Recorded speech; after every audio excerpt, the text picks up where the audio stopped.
மீண்டும் வெடிக்கப் போகும் ஈரான் அமெரிக்க யுத்தம். ஈரானியர்களுக்கு உச்சத்தலைவர் மொஜ்தபா கமீனி விடுத்துள்ள முக்கிய அழைப்பு.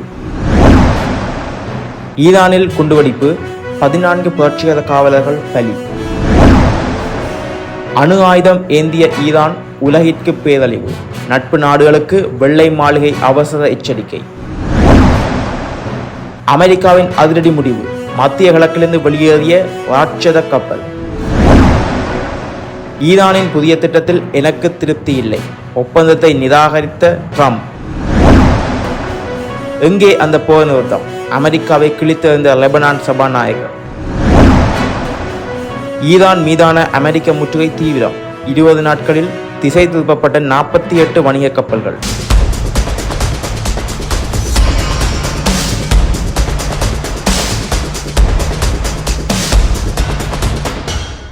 அமெரிக்கா மற்றும் இஸ்ரேலுடன் மோதல் மீண்டும் தொடங்குவதற்கு வாய்ப்பு உள்ளது என ஈரானின் ஆயுதப்படைகள் எச்சரித்துள்ளன. எந்தவொரு ஒப்பந்தங்களும் உடன்படிக்கைகளும் வாஷிங்டன் உறுதியுடன் இல்லை என்பதற்கு ஆதாரங்கள் இருப்பதாக அவை கூறுகின்றன. ஃபார்ஸ் செய்தி நிறுவனம் வெளியிட்ட ஓர் அறிக்கையில், மூத்த இராணுவ அதிகாரி முகமது ஜாபர் அசாதி அமெரிக்க அதிகாரிகளின் சமீபத்திய நடவடிக்கைகளும் அறிக்கைகளும் ராஜதந்திர முயற்சிகளுக்கு அவர்கள் உறுதியுடன் இல்லை என்பதை காட்டுவதாக கூறினார். அமெரிக்க அதிகாரிகளின் நடவடிக்கைகளும் அறிக்கைகளும் முதன்மையான ஊடகங்களால் தூண்டப்பட்டவை. முதலாவதாக எண்ணெய் விலையில் ஏற்படும் வீழ்ச்சியை தடுப்பதையும், இரண்டாவதாக தாங்கள் உருவாக்கிய குழப்பத்திலிருந்து தங்களை விடுவித்துக் கொள்வதையும் நோக்கமாக கொண்டவை என்று அவர் தெரிவித்தார். அமெரிக்கர்களிடமிருந்து வரும் எந்தவொரு புதிய சாகசங்களுக்கும் அல்லது முட்டாள்தனத்திற்கும் ஈரானின் ஆயுதப்படைகள் முழுமையாகவே தயாராக உள்ளன. ஈரானுக்கும் அமெரிக்காவுக்கும் இடையே பதற்றம் அதிகரித்துள்ள நிலையில் மறைமுக பேச்சுவார்த்தைகள் மற்றும் முன்மொழிவுகள் விவாதிக்கப்பட்டு வருவதாக கூறப்படும் சூழலில் இந்த கருத்துக்கள் வெளியாகி பெரும் பரபரப்பை ஏற்படுத்தியுள்ளன. இதற்கிடையில் ஈரானின் சமீபத்திய சமாதான திட்டம் குறித்து அமெரிக்க ஜனாதிபதி டொனால்ட் ட்ரம்ப் அதிருப்தி தெரிவித்துள்ளார். அதில் தன்னால் ஏற்றுக்கொள்ள முடியாத பல கோரிக்கைகள் இடம்பெற்றுள்ளதாகவும் அவர் கூறியுள்ளார். ஈரானின் இராணுவ தலைமை வெளியிட்டுள்ள இந்த சமீபத்திய அறிக்கை குறித்து அமெரிக்க அதிகாரிகளிடமிருந்து உடனடியாக எந்த பதிலும் வரவில்லை என்பதும் குறிப்பிடத்தக்கது. ஈரான் தனது எதிரிகளை ஏமாற்றமடைய செய்யவும் தோற்கடிக்கவும் தீவிரமான பொருளாதார போரில் ஈடுபட வேண்டும் என ஈரானின் உச்சத்தலைவர் அயதுல்லா மொஜ்தபா கமீனி தெரிவித்துள்ளார். உழைப்பாளர் தினத்தை முன்னிட்டு அவர் எழுத்துப்பூர்வமாக அறிக்கை ஒன்றினை வெளியிட்டுள்ளார். குறித்த அறிக்கையிலேயே அவர் இதனை தெரிவித்துள்ளார். இது தொடர்பில் மேலும் தெரிவித்த அவர், எதிரிகளுடனான இராணுவ போரில் ஈரான் ஏற்கனவே தனது முன்னேற்றத்தையும் மேன்மையையும் உலகிற்கு நிரூபித்து விட்டதாக குறிப்பிட்டுள்ளார். அதனைத் தொடர்ந்து இப்போது பொருளாதார மற்றும் கலாச்சார ஜிஹாத் களத்திலும் எதிரிகளை தோற்கடிக்க வேண்டிய தருணம் வந்துள்ளதாகவும் அவர் வலியுறுத்தியுள்ளார். அமெரிக்காவின் கடற்படை முற்றுகை மற்றும் பொருளாதார தடைகளால் ஈரானின் பொருளாதாரம் கடும் அழுத்தத்திற்கு உள்ளாகியுள்ள நிலையில் ஈரானியர்கள் உள்நாட்டில் உற்பத்தி செய்யப்படும் பொருட்களின் நுகர்வுக்கு முதலிடம் அளிக்க வேண்டும் என கமீனி கோரிக்கை விடுத்துள்ளார். தற்சார்பு பொருளாதாரத்தை கட்டியெழுப்புவதன் மூலமே சர்வதேச அழுத்தங்களை எதிர்கொள்ள முடியும் என்பதை அவர் சுட்டிக்காட்டியுள்ளார். மேலும் பாதிக்கப்பட்ட வணிகங்களின் உரிமையாளர்கள் நிலவும் நெருக்கடியான சூழலை கருத்தில் கொண்டு தொழிலாளர்களை பணி நீக்கம் செய்வதை தவிர்க்க வேண்டும் எனவும் அவர் கேட்டுக்கொண்டுள்ளமை குறிப்பிடத்தக்கது. ஈரானின் வடமேற்கில் உள்ள ஜன்ஜான் மாகாணத்தில் சமீபத்திய அமெரிக்க இஸ்ரேலிய போரின் பொழுது ஏவப்பட்ட வெடிக்காத குண்டு துண்டுகள் ஒரு துப்புரவு நடவடிக்கையின் போது வெடித்ததில் இஸ்லாமிய புரட்சி காவலர் படையைச் சேர்ந்த 14 வீரர்கள் கொல்லப்பட்டுள்ளனர். ஜான்ஜான் IRGC வெளியிட்ட அறிக்கையின்படி இந்த சம்பவம் வெள்ளிக்கிழமை அன்று நிகழ்ந்துள்ளது. இதில் 20 காயமடைந்தனர். படையின் குழுக்கள் விவசாய நிலங்கள் உட்பட 1200 ஹெக்டேருக்கும் அதிகமான பரப்பளவை மாசுபடுத்தியிருந்த கொத்து குண்டுகள் மற்றும் அதுபோன்ற வெடிப்பொருட்களை செயலிழக்க செய்து கொண்டிருந்ததாக அந்த அறிக்கை மேலும் தெரிவித்துள்ளது. சர்வதேச ஒப்பந்தங்களின் கீழ் தடை செய்யப்பட்ட இத்தகைய ஆயுதங்கள் பல ஆண்டுகளாக அபாயகரமானதாக இருக்கும் வெடிக்காத துண்டுகளை அடிக்கடி விட்டுச் செல்கின்றன. இந்த கருவிகளில் பல அதிக உணர்திறன் கொண்டவையாகவும் 3 மீட்டர் வரை ஆழத்தில் புதைக்கப்பட்டிருந்தாலும் அவற்றை கண்டறிவது மிகவும் அபாயகரமானது என்றும் அந்த அறிக்கை குறிப்பிட்டுள்ளது. ஈரானில் அமெரிக்கா மேற்கொண்டு வரும் இராணுவ நடவடிக்கைகளுக்கு போதுமான ஆதரவை வழங்கவில்லை என தெரிவித்து ஸ்பெயினையும் இத்தாலியையும் ஜனாதிபதி டொனால்ட் ட்ரம்ப் மீண்டும் கடுமையாக சாடியுள்ளார். அந்த நாடுகள் ஈரானின் அணு ஆயுத விவகாரத்தில் மெத்தனமாக இருப்பதாகவும் ஒருவேளை ஈரான் அணு ஆயுதம் வைத்திருப்பதை அவை சரியென கருதுகின்றனவா என்றும் அவர் பகிரங்கமாக குற்றம் சாட்டியுள்ளார்.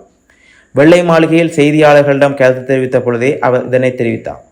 இத்தாலி மற்றும் ஸ்பெயின் ஆகிய நாடுகள் தற்போது ராஜதந்திர அணுகுமுறை தமக்கு மிகுந்த அதிருப்தியை ஏற்படுத்தியுள்ளதாகவும் அவர் குறிப்பிட்டுள்ளார். ஈரானின் அணு ஆயுத முனைப்பு குறித்து எச்சரித்த ட்ரம்ப், ஈரான் அணு ஆயுதம் வைத்திருப்பதை சரியென கருதும் எவரும் புத்திசாலிகள் கிடையாது என குறிப்பிட்டுள்ளார். அவர்கள் அணு ஆயுதம் வைத்திருக்க அனுமதிக்கப்பட்டால் உலகம் இதுவரை பார்த்திராத அளவான சிக்கல்களை நீங்கள் சந்திக்க நேரிடும் எனவும் ட்ரம்ப் குறிப்பிட்டுள்ளார். இருப்பினும் தனது நிர்வாகத்தின் கீழ் அத்தகைய சூழல் ஒருபோதும் நடக்காது என அவர் உறுதிபட தெரிவித்துள்ளார். ஈரானின் அணுசக்தி திட்டங்களை முடக்குவதில் சர்வதேச சமூகத்தின் ஒருங்கிணைந்த ஒத்துழைப்பு அவசியம் என்பதனை அவர் இதன் மூலம் வலியுறுத்தியமை குறிப்பிடத்தக்கது. ஈரானுக்கு எதிரான நடவடிக்கைகள் பங்கேற்ற பின்னர் USS ஜெரால்ட் ஆர் ஃபோர்ட் விமான தாங்கி கப்பல் மத்திய கிழக்கை விட்டு வெளியேறியுள்ளதாக அமெரிக்க அதிகாரி ஒருவர் தெரிவித்துள்ளார். இதனால் அந்த பகுதியில் தற்பொழுது 2 பெரிய அமெரிக்க போர்க்கப்பல்கள் மட்டுமே நிலைத்துள்ளன. அந்த அதிகாரியின் தகவலின்படி தற்பொழுது ஃபோர்ட் கப்பல் அமெரிக்காவின் ஐரோப்பிய கட்டளை பகுதி ஒன்றில் உள்ளது. மத்திய கிழக்கில் இன்னும் இருக்கும் அமெரிக்க கடற்படை கப்பல்களின் எண்ணிக்கை சுமார் 20 எனவும் அவற்றில் USS ஆப்ரஹாம் லிங்கன் மற்றும் USS ஜார்ஜ் H.W. புஷ் போன்ற விமான தாங்கி கப்பல்களும் அடங்கும் என தெரிவிக்கப்பட்டுள்ளது. ஃபோர்ட் கப்பல் கடந்த 10 மாதங்களுக்கு மேலாக கடலில் பணியில் உள்ளது. இந்த நீண்ட பயணத்தில் அது கரீபியன் பகுதியில் அமெரிக்க இராணுவ நடவடிக்கைகளில் பங்கேற்றது, சந்தேகமான போதைப்பொருள் கடத்தல் படகுகள் மீது தாக்குதல் நடத்தப்பட்டது, தடையிடப்பட்ட எண்ணெய் கப்பல்களை தடுக்கப்பட்டது, வெனிசுவேலா தலைவர் நிக்கோலஸ் மதுரோ தொடர்பான நடவடிக்கைகளிலும் ஈடுபட்டது. மேலும் மார்ச் 12 அன்று இந்த கப்பலின் துணி துவைக்கும் அறையில் தீ விபத்து ஏற்பட்டது.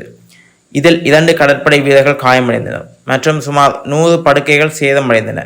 அத்தோடு கப்பலின் கழிப்பறை அமைப்பில் பெரிய பிரச்சனைகள் ஏற்பட்டதாகவும் அடைப்பு மற்றும் நீண்ட வரிசைகள் போன்ற சிக்கல்கள் ஏற்பட்டதாகவும் அமெரிக்க ஊடகங்கள் தெரிவித்துள்ளன. தற்பொழுது அமெரிக்கா மற்றும் ஈரான் இடையே முறைப்படுத்தப்படாத போர் நிறுத்த நிலை உள்ளது. அதனால் மோதல் இன்னும் முடிவுக்கு வரவில்லை. இதற்கிடையில் ஈரான் முக்கியமான ஹோர்முஸ் நீரிணை பகுதியை தடுப்பதாகவும் அமெரிக்க படைகள் ஈரான் துறைமுகங்களை கண்காணிப்பதாகவும் கூறப்படுகின்றது. இதனால் மத்திய கிழக்கு பகுதியில் இன்றும் நிலைமை பதற்றமாகவே உள்ளது. ஈரான் போர் விவகாரத்தில் அமெரிக்காவிற்கும் ஐரோப்பிய நாடுகளுக்கும் இடையே விரிசல் அதிகரித்து வரும் நிலையில் ஜெர்மனியிலிருந்து 5000 அமெரிக்க படைகளை திரும்பப் பெற அமெரிக்க பாதுகாப்பு துறை அமைச்சர் பீட் ஹெக்ஸெத் உத்தரவிட்டுள்ளார். 2 மாதங்களாக நீடிக்கும் ஈரான் போரை முடிவுக்கு கொண்டு வரும் அமைதி பேச்சுவார்த்தைகளில் அமெரிக்காவை ஈரான் அரசாங்கம் அவமானப்படுத்துவதாக ஜெர்மனி அதிபர் ஃப்ரெட்ரிக் மெர்ஸ் விமர்சித்திருந்தார். இந்த வார்த்தை போருக்கு பின்னரே அதிபர் ட்ரம்ப் ஜெர்மனிக்கான படைகளை குறைக்கும் அச்சுறுத்தலை விடுத்திருந்தார் என்பதும் குறிப்பிடத்தக்கது. ஈரானின் புதிய அமைதி திட்டத்தால் தமக்கு எந்த திருப்தியும் இல்லை என அமெரிக்க அதிபர் ட்ரம்ப் வெளிப்படையாக அறிவித்துள்ளார். மேலும் இந்த ஒப்பந்தம் எப்போதாவது சாத்தியமாகுமா என்பது குறித்தும் அவர் தனது கடுமையான சந்தேகங்களை எழுப்பியுள்ளார். ஈரானின் புதிய ஆவணத்தில் உள்ள எந்தெந்த நிபந்தனைகளை தன்னால் ஏற்க முடியாது என்பதை அவர் வெளிப்படையாக கூறவில்லை. மேலும் போர் நிறுத்தத்திற்கான முறையான ஒப்பந்தத்திற்கு தெஹ்ரான் அதிகாரிகள் ஒருபோதும் வரப்போவதில்லை என்றும் அவர் எச்சரித்துள்ளார். ஈரானிய தலைவர்களிடையே கடுமையான கருத்து வேறுபாடுகள் நிலவுவதாக ட்ரம்ப் சுட்டிக்காட்டியுள்ளார். அவர்களது தலைமை மிகவும் பிளவுபட்டுள்ளது. அங்கு 2 அல்லது 3 அல்லது 4 குழுக்கள் வரை உள்ளன என அவர் அதிரடியாக தெரிவித்துள்ளார்.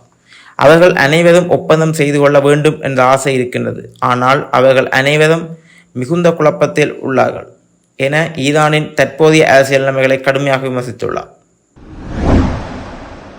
லெபனான் அதிபர் ஜோசப் அவுன் மற்றும் பிரதமர் நவாப் சலாம் ஆகியோர் இஸ்ரேலுடன் நேரடி பேச்சுவார்த்தை நடத்த முயலும் நிலையில் குண்டு வீச்சுகளுக்கு மத்தியில் பேச்சுவார்த்தை நடத்துவதில் எந்த பயனும் இல்லை என ஹிஸ்புல்லாவின் கூட்டாளியான லெபனான் நாடாளுமன்ற சபாநாயகர் நபீப் ஃபெர்ரி கடுமையாக எச்சரித்துள்ளார்.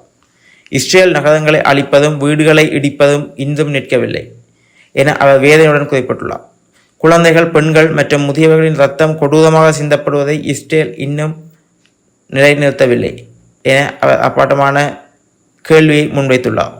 காயமடைந்தவர்களை மருத்துவமனைக்கு கொண்டு செல்லும், இடிபாடுகளுக்கு அடியில் சிக்கியவர்களை மீட்கவும் செல்லும் ஆம்புலன்ஸ் குழுவினரை இஸ்ரேலிய படைகள் தடுத்து நிறுத்துவதாக அஷாக் அல் அவத் நாளிதழுக்கு அவர் அளித்த பேட்டியில் தெரிவித்துள்ளார்.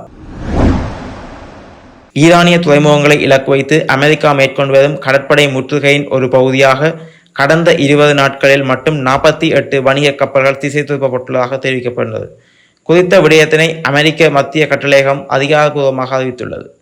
முன்னதாக 44 கப்பல்கள் திசை திருப்பப்பட்டதாக தெரிவிக்கப்பட்டுள்ள பொழுதிலும் தற்பொழுது அந்த எண்ணிக்கை மேலும் 4 அதிகரித்து 48 உயர்ந்துள்ளது. முற்றுகை விதிமுறைகளை பின்பற்றுவதை உறுதி செய்வதற்காகவும் ஈரானுக்கான விநியோக சங்கிலியை முடக்குவதற்காகவும் இந்த நடவடிக்கை எடுக்கப்பட்டுள்ளதாக சென்காம் விளக்கியுள்ளது. கடந்த பிப்ரவரி 28 தொடங்கிய அமெரிக்க மற்றும் இஸ்ரேலிய போரினால் ஹோர்மோஸ் நீரிணை வழியாக செல்லும் சர்வதேச கப்பல் போக்குவரத்திற்கு ஈரான் கடுமையான கட்டுப்பாடுகளை விதித்துள்ளது. இதற்கு பதிலடி கொடுக்கும் வகையில் ஏப்ரல் 13 முதல் ஈரான் செல்லும் கடல்வழி பாதைகளை இலக்கு வைத்து அமெரிக்கா இந்த கடற்படை முற்றுகையை நடைமுறைப்படுத்தி வருகின்றது. போர் நிறுத்தம் அறிவிக்கப்பட்ட சில நாட்களிலேயே இந்த முற்றுகையான தொடங்கப்பட்டது. இந்த விவகாரம் ராஜதந்திர ரீதியில் பெரும் சர்ச்சைகளை ஏற்படுத்தியுள்ள நிலையில் அமெரிக்காவின் இந்த தொடர் நடவடிக்கைகள் ஈரானின் பொருளாதாரத்தை மேலும் நெருக்கடிக்கு உள்ளாக்கியுள்ளமை குறிப்பிடத்தக்கது.